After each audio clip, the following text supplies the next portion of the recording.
Baik sahabat, mohon maaf terjeda karena putus koneksi. Jadi intinya saya kembali bahwa merokok di majelis Al-Quran itu diharamkan.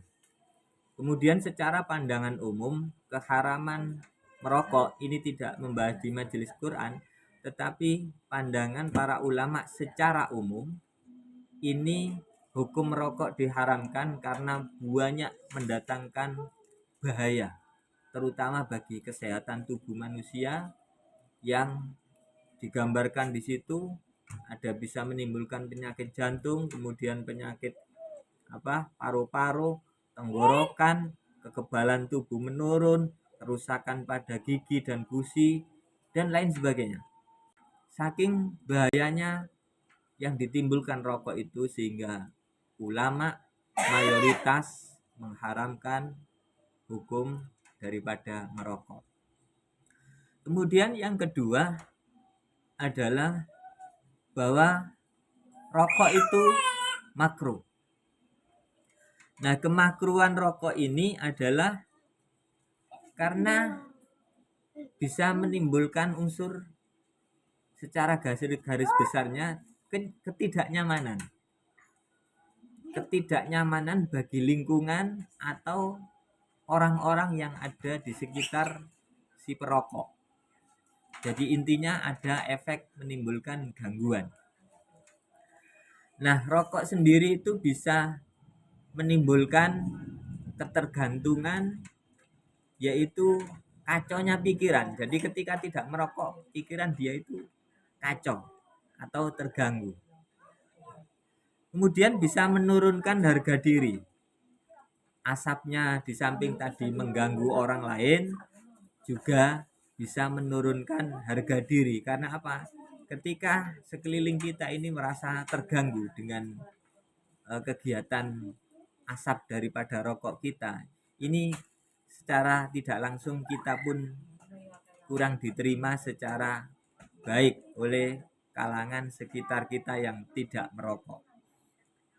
Jadi hemat kita ketika merokok dilihat lingkungannya di mana, ya, agar tidak menimbulkan gangguan terhadap teman di sekeliling kita. Nah, kemudian yang ketiga sahabat, ada hukum merokok secara mubah. Artinya diperbolehkan. Mbak Vivi Anggra ini, waalaikumsalam Mbak Vivi. Terima kasih, mudah-mudahan Mbak Vivi sehat selalu, berkah rezekinya, berkah pekerjaannya, semuanya dimudahkan urusannya oleh Allah Subhanahu wa taala. Terima kasih Mbak Kiki.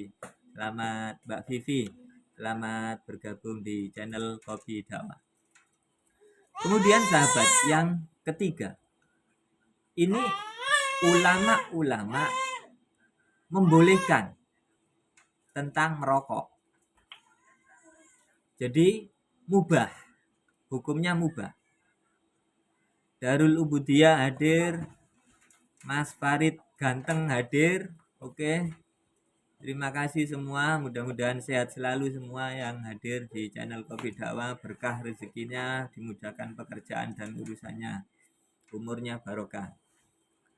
Jadi alasan kenapa ulama sebagian membolehkan tentang merokok, karena rokok sendiri itu di dalam Al-Quran ataupun di dalam hadis itu tidak tertulis secara jelas. Di Al-Quran hanya ditulis wa yuharrimul khaba'is, diharamkan bagi sesuatu yang menjijikkan. Jadi kadang ada fatwa ulama, salah satunya ketika mengharamkan hukum rokok ini, ya dari rokok itu menjijikkan. Kadang ketika tidak sengaja perokok berat itu lingkungannya kumuh dengan abunya rokok, kemudian putungnya rokok, kemudian asapnya rokok, itu kalau di tempat tertentu kadang biasanya anak-anak muda itu kurang menjaga kebersihan, jadi rokok itu bisa membawa semacam kotor bagi lingkungan atau tempat yang ia tinggali. Itu salah satu kalau kita kembalikan kepada keharamannya hukum rokok. Tapi rokok ada yang makruh, ada yang mubah. Jadi bermacam-macam pendapat ini karena mereka juga memiliki argumen atau pendapat yang bisa diterima. Lah, kenapa rokok ini dihukumi mubah? Salah satunya lagi adalah bahwa selama rokok itu bisa istilahnya tidak membawa mudorot, ya, itu bisa diterima. Karena di Quran sendiri bahwa segala sesuatu yang diciptakan di dunia ini walladzi khalaqalakum ma fil ardi jami'an. Bahwa semua yang diciptakan di muka bumi ini diperuntukkan bagi manusia. Jadi secara umum itu dalil daripada kenapa rokok itu dimubahkan, karena di Al-Quran sendiri tidak tercantum secara jelas baik di hadis Rasulullah Shallallahu Alaihi Wasallam.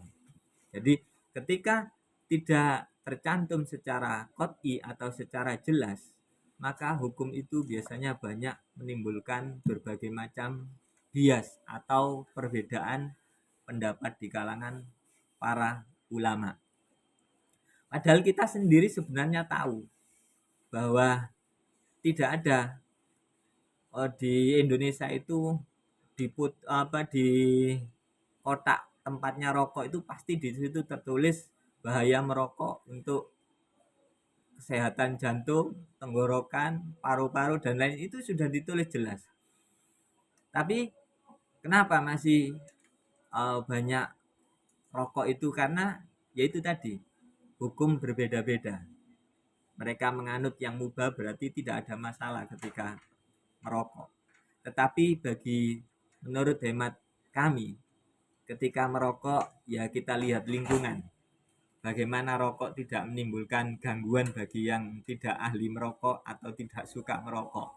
Itu kita harus menghormati. Kadang lebih-lebih banyak anak kecil atau bahkan bayi kita merokok di tempat umum, sehingga kadang itu menimbulkan suatu pikiran yang negatif atau doa bagi yang terganggu rokok itu tidak menyenangkan. Nah, ini juga harus dijaga bagi para perokok. Nah, kita tahu kalau dulu di negara Arab Saudi, di Mekah, itu di negara itu dilarang rokok itu. Artinya tidak bisa diperjualbelikan secara bebas. Jadi kalau ada toko rokok misalnya di Makkah, itu kalau memperjualkan gak berani terang-terangan. Tapi ada saja, tetap ada. Tetapi kalau ketahuan itu jelas ditangkap oleh petugas. Karena di sana rokok itu dilarang. Nah, dari sini kita bisa membuat juga perbandingan bahwa memang rokok itu bagaimanapun tetap menimbulkan bahaya atau merugikan orang lain, mengganggu lingkungan dan lain sebagainya. Tapi juga kita intinya bahwa bagaimana ketika kita itu merokok bisa menempatkan diri kita atau lingkungan kita, intinya tidak sampai mengganggu orang lain atau mengotori lingkungan atau menyebabkan sesuatu yang tidak mengenakan di hati-hati orang lain.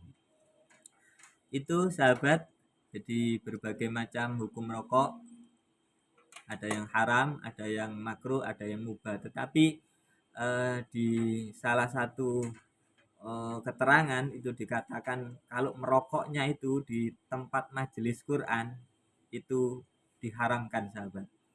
Ketika ada majelis Quran, ada yang baca Quran, kemudian kamu kalau tadarus misalnya waktu-waktu Ramadan, kamu menunggu giliran kamu baca, yang sebelah kamu baca Quran, terus kemudian kamu sambil menunggu kemudian merokok, ini yang diharamkan karena tidak menghormati majelis Quran yang mulia yang merupakan kalamullah. Sekian sahabat, saya mohon maaf. Mudah-mudahan ngobrol kita di sore hari ini membawa manfaat dan berkah sebagai tambahan wawasan bagi kita. Semoga kita bisa menyikapi tentang hukum-hukum rokok dan bisa meletakkan kapan kita merokok, kapan kita tidak merokok. Ini mohon menjadi kebijakan daripada individu kita masing-masing. Sekian, mohon maaf. Wassalamualaikum warahmatullahi wabarakatuh.